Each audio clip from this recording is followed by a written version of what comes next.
আসসালামু আলাইকুম everyone, welcome back to my page and YouTube channel. আজকে আপনাদের সাথে শেয়ার করবো পেশোয়ারি বিফ। তো আমিও প্রথমবার রান্না করছি, তাই প্রথমে হচ্ছে 1.5 কেজি মাংস নিয়ে নিলাম এবং কিছু পরিমাণ নড়িও ছিল, প্লাস হচ্ছে হাড়যুক্ত তেলযুক্ত মাংস ছিল।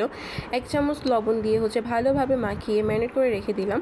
দেন এখন আধা ঘন্টা পরে এসে পরিমাণ মতন টমেটো, আলু, পেঁয়াজ কুচি, দেন হচ্ছে এখানে গাছের কিছু ঝাল মরিচ ছিল, রসুন, গোলমরিচ, পরিমাণ মতন লবণ, দেন হচ্ছে এখানে আদা বাটা, রসুন বাটা, পেঁয়াজ বাটা এবং শেষে হচ্ছে ঘি দিয়ে ভালোভাবে ম্যারিনেট করে রেখে দিয়েছিলাম।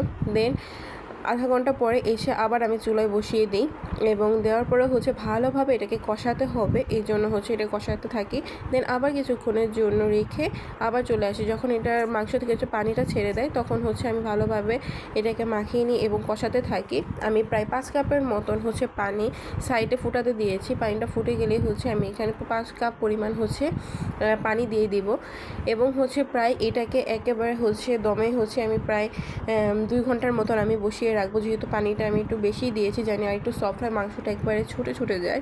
দেন হচ্ছে আমি এটাকে আস্তে আস্তে রেখে দিয়ে যখন মাংসটা নরম হয়ে যায় তখন ফ্লেভারের জন্য হচ্ছে আমি কিছু পরিমাণ হচ্ছে কাঁচামরিচ অ্যাড করে দিই। দেন আবার কিছুক্ষণ ঢাকা দিয়ে অপেক্ষা করি। তাই হচ্ছে এখানে আমি বাঘার দিয়ে দিই। এটা বাঘা বিষয়ে তো বাঘার দেয় কিনা আমি শিওর জানি না, তারপরে হচ্ছে আমি আমার মন অনুযায়ী হচ্ছে আমি বাঘার দিয়ে দিয়েছি এটা। দেন এখানে হচ্ছে আলুগুলো গলে যাচ্ছিলো, তাই হচ্ছে পরবর্তীতে আমি আলুগুলোকে উঠিয়ে রাখি এবং আরেকটু ফ্লেভারের জন্য হচ্ছে কিছু পরিমাণ আরও কাঁচামরিচ আমি অ্যাড করি। শেষে হচ্ছে আমি কিছু ধনেপাতাও অ্যাড করে দিয়েছি ফ্লেভারের জন্য।